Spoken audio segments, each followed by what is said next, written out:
السلام علیکم ورحمۃ اللہ وبرکاتہ۔ الحمد للہ نحمده ونستعینه ونستغفره ونؤمن به ونتوکل علیہ ونعوذ باللہ من شرور انفسنا ومن سیئات اعمالنا ونعوذ باللہ من شرور انفسنا ومن سیئات اعمالنا ونعوذ باللہ من شرور انفسنا ومن سیئات اعمالنا من يهده الله فلا مضل له ومن يضلله فلا هادي له ونشهد أن لا إله إلا الله وحده لا شريك له ونشهد أن سيدنا ومولانا محمدا عبده ورسوله صلى الله عليه وعلى آله وأصحابه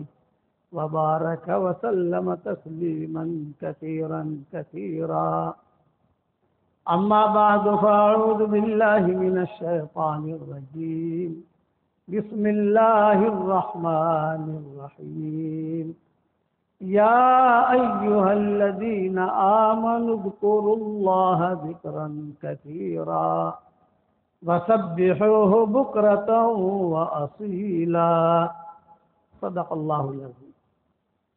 قابل احترام بھائیوں، دوستوں اور بزرگوں، مضمون شروع ہوا تھا سلسلہ وار مضمون حضور صلی اللہ علیہ وسلم کے اخلاق کا،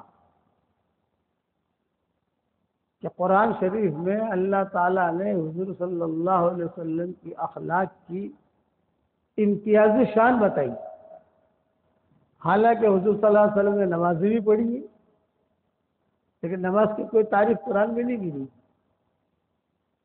آپ نے حج بھی کیے، حج کی کوئی تعریف قرآن میں نہیں ملی۔ آپ نے عمرے بھی کیے، لیکن اس کے کوئی تعریف امتیازی، اس کو ہائی لائٹ قرآن نہیں کرتا اسے، کہ آپ نے جو ہے بہت خیر خیرات بھی کیے، اسی لیے آپ پر کبھی زکوٰۃ فرض نہیں ہوئی۔ حضور صلی اللہ علیہ وسلم پر کبھی زکوٰۃ فرض نہیں ہوئی۔ کیوں نہیں ہوئی؟ اتنا مالی جمع نہیں کیا زکوٰۃ فرض ہو، اسے ہائی لائٹ نہیں کیا قرآن میں۔ لیکن ہائی لائٹ کس کو کیا؟ آپ بہت اونچے اخلاق والے ہیں، اتنا جملہ کہا۔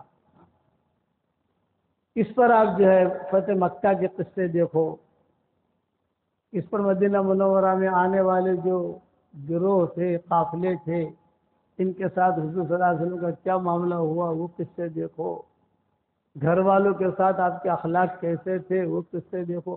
وہ امام احمد بن حنبل سے کسی نے پوچھا کہ آپ نے اتنی جلدیں لکھی ہے اور اتنی کتابیں لکھی ہے، تو آپ نے حضور صلی اللہ علیہ وسلم کے معاشرے کو کوئی کتاب نہیں لکھی؟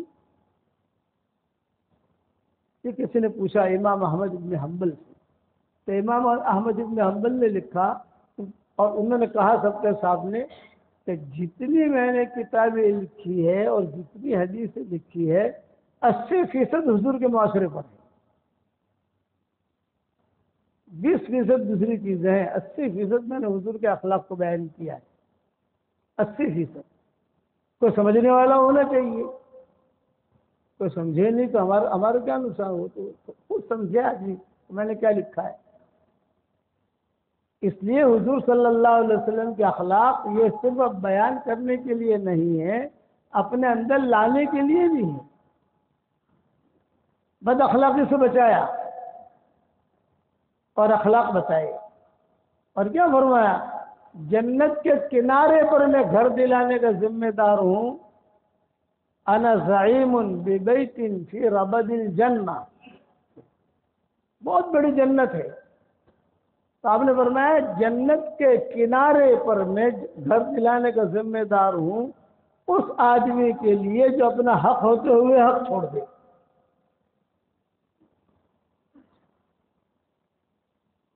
اور دوسری کیٹیگری بتائی، انا زعیم فی وسط الجنہ، جنت کے درمیانی حصے میں گھر دلانے کا ذمہ دار ہوں اس آدمی کے لیے جو مذاق کا جھوٹ بھی چھوڑ دے۔ سرپرائز دیتے ہیں نا مذاق کے اندر، مذاق کرتے ہیں، سرپرائز دیتے ہیں، اپریل فول کہتے ہیں. یہ مذاق کا جھوٹ بھی ہماری شریعت میں نہیں ہے. اور جنت کے اونچے درجے میں گھر دلانے کا ذمہ دار ہوں کس کے لیے؟ اس آدمی کے لیے جس کے اخلاق اچھے ہیں. اسی لیے حدیثوں میں کیا آتا ہے کہ اللہ تعالیٰ حشر کے میدان میں اس آدمی کی طرف دیکھے گا بھی نہیں، بات بھی نہیں کرے گا، دیکھے گا بھی نہیں، چاہے جتنے حج کیے ہوں، چاہے جتنے عمرے کیے ہوں، چاہے جتنی مسجدیں بنائی ہوں، ہاں چاہے جتنے دینی ادارے چلائے ہوں، اللہ دیکھے گا بھی نہیں. اشر الناس کہا، اشر الناس، بخاری شریف کی حدیث ہے، اشر الناس یوم القیامہ، سب لوگ جتنے حشر کے میدان میں ہوں گے سب میں سب سے زیادہ برا یہ آدمی ہوگا چاہے جتنا اچھا کام کیے. تو پوچھا صحابہ نے کون؟ یہ کہا وہ آدمی اور وہ عورت جس کی بد زبانی سے لوگ اس سے ملنا چھوڑ دیں. بد اخلاقی، بد زبانی، لوگوں نے کہا مجھے اس آدمی سے مت ملو یار، بہت خراب آدمی ہے. اتنی بری چیز بتائی کہ بد اخلاقی پورے دین کو موڑ دیتی ہے.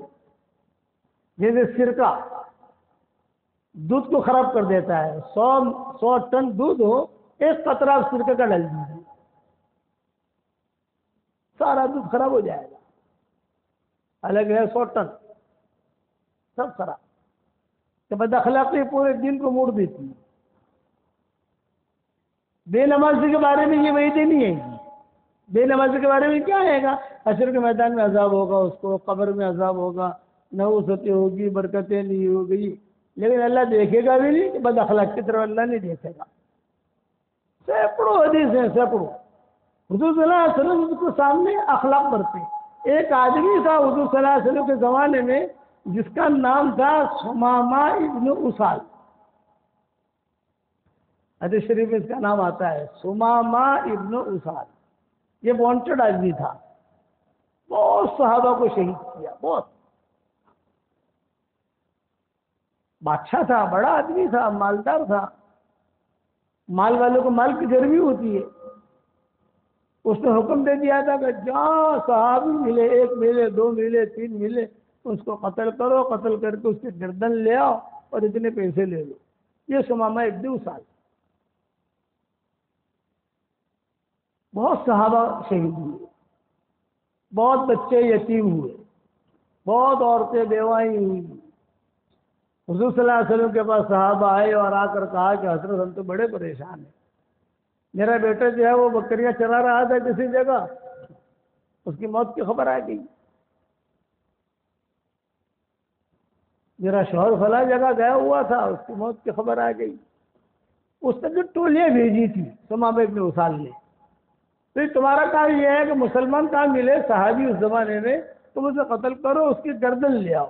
یہ دلیل ہوتی ہے کہ ہم نے مارا ہے اس کو، اور پیسے لے لو، اٹھنیاں لے لو، بکریاں لے لو. یہ اس زمانے کا سرمایہ یہی ہوتا تھا. تو صحابہ آئے حضور صلی اللہ علیہ وسلم کے پاس، حضرت بہت پریشانی ہے، صبح ہوتی ہے خبر سنتے ہیں، صبح ہوتی ہے خبر سنتے ہیں. آپ نے فرمایا پھر تم خبر سنتے ہو، میں بھی خبر سنتا ہوں، میں کیا کروں؟ بس اتنا میں تمہیں کہوں گا، اگر تمہیں کہیں مل جائے تو قتل کر دو اس کو. اس کے علاوہ میں کیا کر سکتا ہوں؟ اب ایسے آدمی کا ملنا بھی مشکل. ایک مرتبہ یہ نکلا مکہ مکرمہ کے لیے. مکہ مکرمہ میں جتنے بھی بے ایمان تھے سب کو سپورٹ یہ کرتا تھا، ہتھیار بھیجنا، کپڑے بھیجنا، لڑنے کے لیے غلام بھیجنا، لڑکے بھیجنا، سب. یہ ایک آدمی تھا، وہ مکہ مکرمہ آتا جاتا تھا. مکہ مکرمہ ان کا مرکز تھا، مدینہ منورہ ہمارا مرکز تھا. ابھی مکہ مکرمہ فتح نہیں ہوا تھا. وہ نکلا مکہ مکرمہ کے لیے، لیکن خدا کی شان رستہ بھول گیا. رستہ بھولنے کی وجہ سے مدینہ منورہ کے بارڈر میں آ گیا. صحابہ اس کو پہچانتے نہیں تھے، حدیث میں آتا ہے، دیکھا کسی نے نہیں تھا، بس اتنا تھا سمامہ ابن اسال، سمامہ ابن اسال، اتنا نام یاد تھا، لیکن کون ہے، کہاں ہے، کیسا ہے، چہرہ تو دیکھے اس کا، پہچانتے نہیں تھے۔ یہ نکلا مکہ مکرمہ کے لیے، راستہ بھٹکا بھٹکا بھٹکا، بھٹکتے بھٹکتے مدینہ منورہ کے بارڈر میں آ گیا۔ حضور صلی اللہ علیہ وسلم نے مدینہ کی بارڈر میں صحابہ کو متعین کیا تھا، کوئی باہر سے آدمی آئے، کبھی مدینہ منورہ میں کوئی گڑبڑ نہ ہو، اسے پکڑ کے ہمارے پاس لاؤ، تحقیق کریں کہ تم کیوں آئے ہماری بارڈر میں، شام جا رہے ہو تجارت کے لیے، راستہ بھول گئے، چلو بھائی کھانا کھاؤ روانہ ہو جاؤ۔ لیکن اس کے پاس تو ہتھیار تھے، سمامہ ابن اسال کے پاس چھوٹی سی فوج بھی تھی، باندیاں بھی تھی، ایک گروہ کی شکل تھی، صحابہ نے پکڑ لیا، کوئی جانتا نہیں تھا یہ سمامہ ابن اسال ہے، پکڑ کر جو چلائے۔ اس زمانے میں جو قیدی باندھے جاتے تھے تو مسجد نبوی میں ستونوں پر باندھ دیتے تھے، جب ستون پر باندھ دیتے تھے تو لوگ نماز کے لیے آتے تھے، تو لوگ دیکھتے تھے کیا رے، ہاں یار یہ پکڑ کے آیا ہے، یہ پکڑا کے آیا ہے، یہ کون ہے، دیکھو تو میں نہیں پہچانتا یہ کون ہے۔ تو مسجد نبوی کے ستون سے اسے باندھا، اس لیے کہ اس کے کپڑے شاہی کپڑے تھے، اب آیا تھا، سونا پہنے ہوئے تھا، باقی جو غلام وغیرہ ہے، ہتھیار وغیرہ ہے، ان کو تو لے کر ایک طرف کر دیا، لیکن اسے باندھ دیا سمامہ ابن اسال کو۔ فجر کی نماز کے لیے صحابہ آئے، دیکھا ہاں بھی کوئی قیدی پکڑا گیا ہے، کسی نے نہیں پہچانا۔ حضور صلی اللہ علیہ وسلم نماز پڑھانے کے لیے آئے، حضور صلی اللہ علیہ وسلم جب نماز پڑھانے کے لیے آتے تھے تو آپ بھی ستونوں پر نظر ڈالتے تھے، آج کا کوئی پکڑا ہوا تو نہیں ہے۔ حضور نے دیکھا تو حضور کھڑے رہے، سارے صحابہ تھے، تو حضور صلی اللہ علیہ وسلم نے فرمایا اما تعرفون من ھذا، ارے بھائی تم لوگ پہچانتے نہیں یہ کون ہے؟ صحابہ نے کہا نہیں حضرت ہم تو نہیں پہچانتے۔ آپ نے فرمایا ھذا ہوا سمامہ ابن اسال، ارے یہ سمامہ ابن اسال ہے۔ اوہو، سارا مسجد نبی اللہ اکبر کی نعرے لگے، ارے یہ سمامہ ابن اسال، کوئی پہچانتا نہیں تھا، حضور نے پہچان لیا، ھذا ہوا سمامہ ابن اسال۔ آپ نے فجر کی نماز پڑھائی، اب ظاہری بات ہے کہ فجر کی نماز پڑھانے کے بعد اس کے بارے میں فیصلہ ہوگا، سب لوگ جمع ہو گئے، سب، اور مدینہ منورہ میں عید، باپ کا قاتل پکڑا گیا، شوہر کا قاتل پکڑا گیا، بیٹے کا قاتل پکڑا گیا، بڑا چور پکڑا گیا، بڑا قاتل پکڑا گیا، اور مسجد نبوی میں بھیڑ، مردوں کی عورتوں کی بھی، کیوں آ رہے، ارے اس کو دیکھنے آ رہے بھائی، لیکن اس کو قتل کریں گے حضور صلی اللہ علیہ وسلم۔ لیکن نبی کے اخلاق ٹاپ 1 ہوتے ہیں۔ ابھی تو پکڑا گیا نا، ہمارے ہاتھ میں اس کے بعد کوئی ہتھیار نہیں ہے، سونا وغیرہ سب بھرا ہوا ہے، پہنا ہوا ہے، تو آپ صلی اللہ علیہ وسلم نے اسے کہا بھائی سمامہ مجھے پہچانتے ہو؟ ہاں حضرت آپ اللہ کے نبی ہیں، محمد ابن عبداللہ۔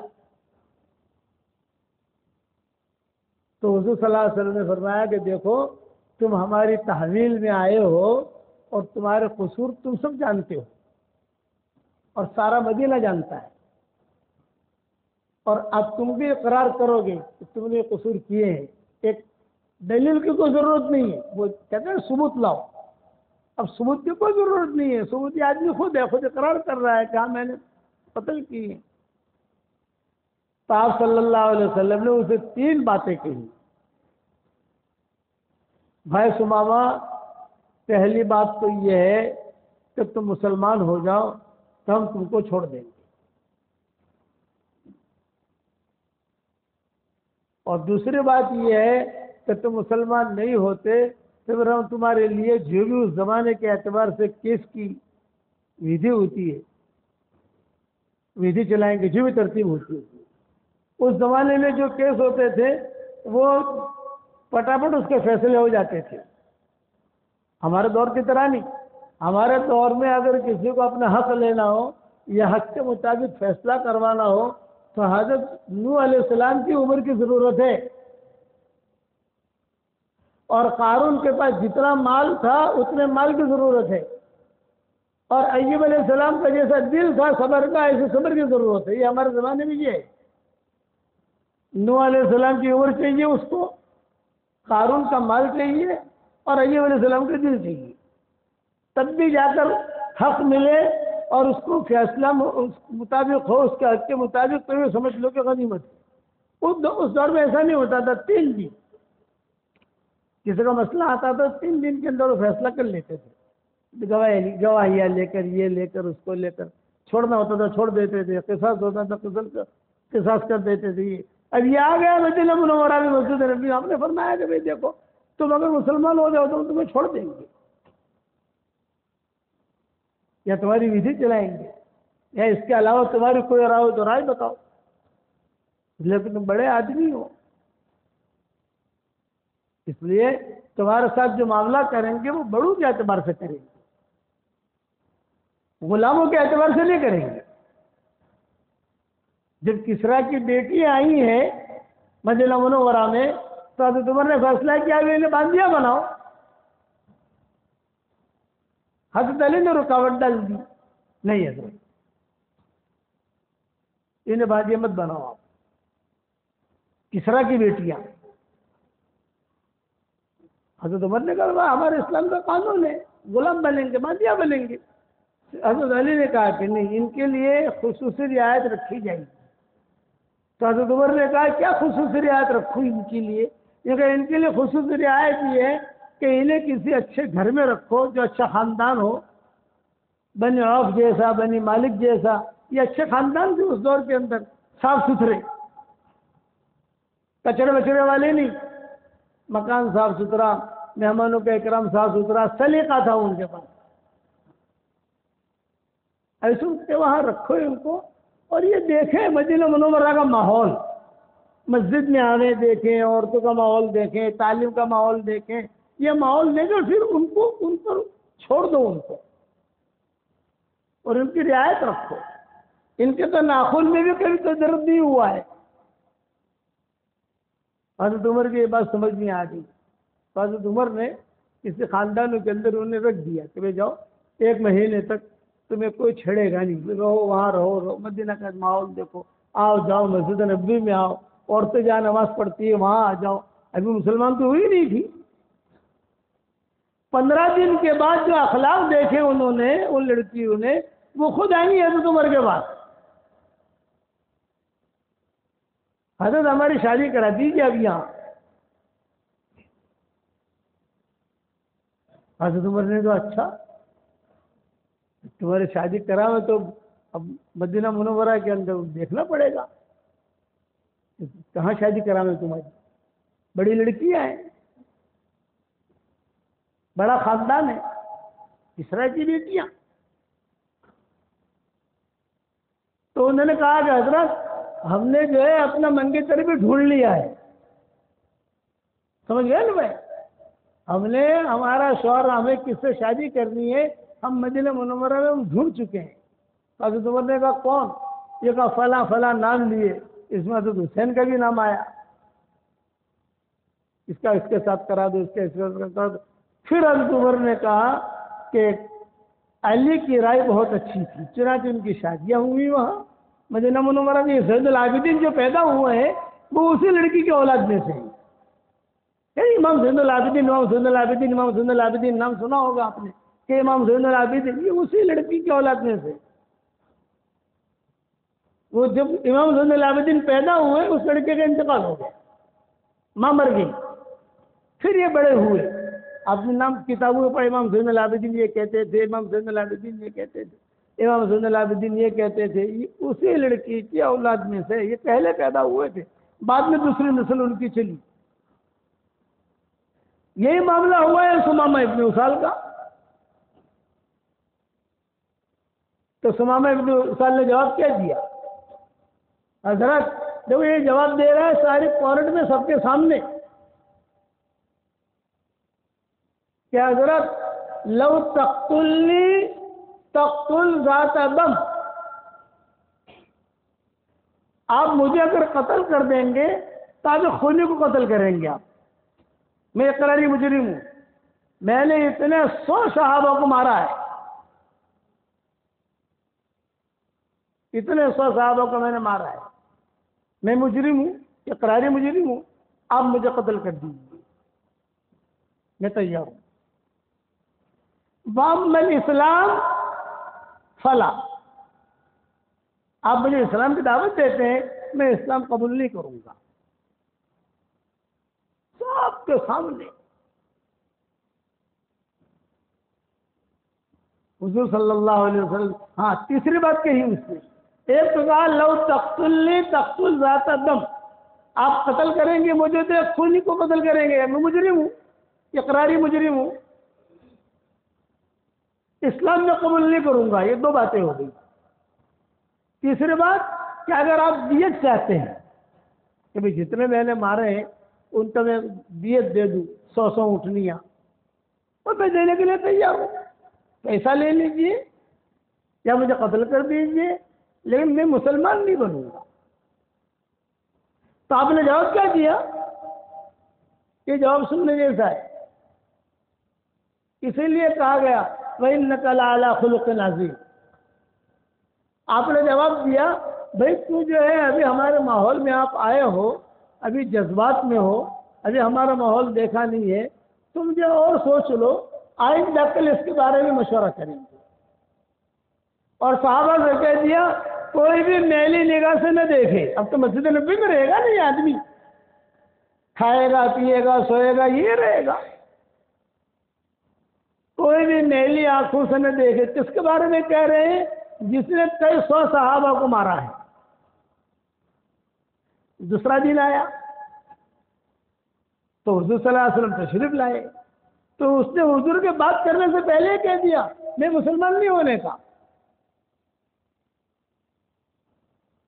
مجھے آپ قتل کر دیجیے، یہ دیت لے لیجیے، آپ پیسہ لے لیجیے، مجھ اسلام کی دعوت میں دیجیے آپ. یہ دوسرا دن ہے. تو آپ نے فرمایا یہ کوئی بات نہیں، جذبات میں ہو، آئندہ کل.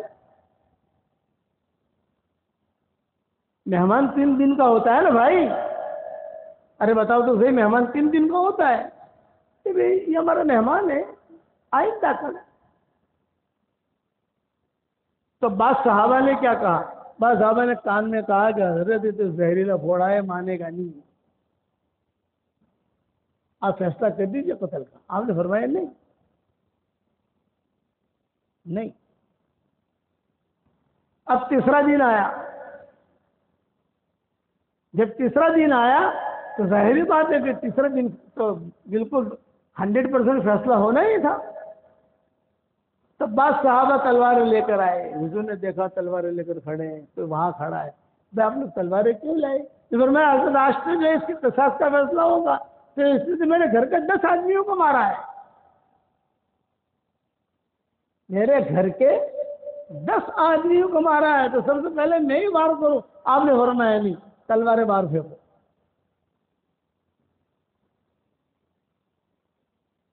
اور میرا فیصلہ سنو. کا تلوار باہر پھینکو اور میرا فیصلہ سنو. جب فیصلہ سنو تو ہر ایک کے دل میں کیا تھا کہ وہ قتل کا فیصلہ کریں گے، اقراری مجرم ہے، اتنا بڑا مجرم ہے. آپ نے فرمایا بھائی سمامہ ہم نے تم کو اللہ کے لیے آزاد کر دیا، کوئی اسے مارے نہیں. یہ آپ کی فوج، یہ آپ کی بیوی بچے جو ساتھ میں لایا تھا باندھ دیا، یہ آپ کا مال سارا کا سارا آپ کو اختیار ہے، آپ چلے جاؤ، ہم آپ کو ماریں گے نہیں. یعنی دماغوں میں جو فیصلہ تھا سب کے اس کے خلاف ہوا نا، تو وہ نکلا، اس کو چھوڑا. کتابوں میں لکھا ہے کہ حضور صلی اللہ علیہ وسلم نے خود رسیاں کھولی، جا بھائی جا.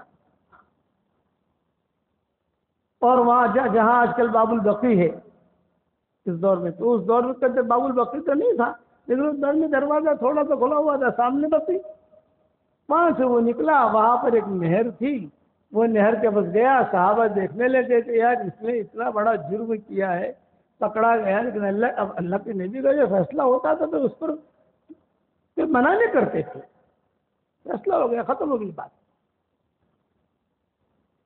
سب جو ہے وہ دیکھنے لگے، وہاں گیا، وہاں جانے کے بعد اس نے کئی دنوں سے غسل وغیرہ نہیں کیے تھے، اس نے کپڑے بھی نہیں بدلے تھے، تو اس نے غسل وغیرہ کیا، کپڑے بدلے، کپڑے بدل کر وہ سیدھا آیا مسجد نبوی میں اور کہا اشہد ان لا الہ الا اللہ و اشہد انک رسول اللہ، یہ مسلمان ہو گیا.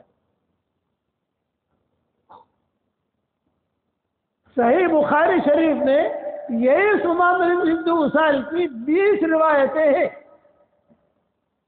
کتنی روایتیں بھائی؟ 20. صحیح بخاری شریف میں اتنا بڑا آدمی بنا. پھر حضور صلی اللہ علیہ وسلم سے اس نے درخواست کی کہ حضرت اب تو میں مسلمان ہو گیا ہوں، میری ایک درخواست ہے، اگر آپ برا نہ مانیں. پورے مدینہ میں ہی ارے پہلے بھئی بچے کیوں آ رہے ہیں، یہاں تو روکنے والا بھی نہیں، ان بچوں کو کوئی روکنے والا بھی نہیں ہے.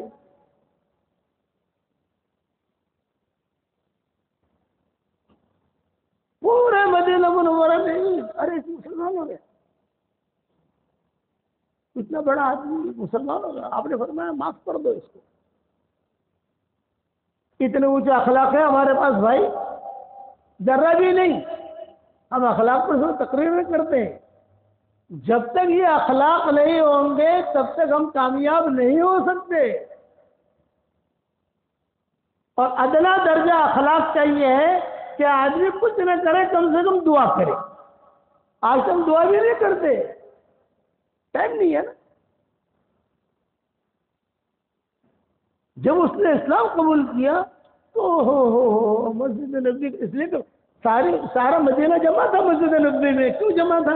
آج تو قتل کا ہوگا، اس کا قصاص لیں گے حضور صلی اللہ علیہ وسلم. اور لوگ دیکھ رہے تھے کہ بقی پر گیا ہے، غسل کر رہا ہے، نہا رہا ہے، واپس آ رہا ہے. سب کے سامنے اس نے اسلام قبول کیا، رضی اللہ تعالیٰ عنہ بنے. اور یہ جملہ یاد رکھنا، صحیح بخاری شریف میں مجھے جو یاد ہے 20 روایتیں ان کی ہیں.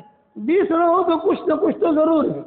عن ثمامہ ابن اسال، عن ثمامہ ابن اسال. امام بخاری یہ روایت لیتے ہیں عن ثمامہ ابن اسال، مطلب وہ ٹاپ 1 بنا ہوگا تو یہ تو روایت نہیں ہے اس کی. یہ وہی آدمی ہے حضور صلی اللہ علیہ وسلم کے پاس آیا اور آ کر کہا کہ حضرت میں مسلمان ہو گیا ہوں، میری ایک درخواست ہے، اگر آپ قبول فرمائیں. آپ نے فرمایا بتاؤ تمہاری کیا درخواست ہے؟ حضرت مجھے محروم مت کرنا، میری یہ درخواست جو ہے رد مت کرنا، ریجیکٹ مت کرنا. مطلب آپ نے فرمایا نہیں بتاؤ. پھر تھوڑی دیر کے بعد خاموش رہا. خاموش ہونے کے بعد اس نے کہا حضرت ایک درخواست نہیں ہے، 2 درخواستیں ہیں. کتنی درخواست بھائی؟ 2. ایک درخواست تو میری یہ وقت ہو گیا، آئندہ جمعہ پورا کر لیں گے. جمعہ میں ہے یہاں یہ لو آئندہ جمعہ انشاءاللہ اگر رہے، زندہ رہے، یہاں رہے تو مضمون پورا کریں گے.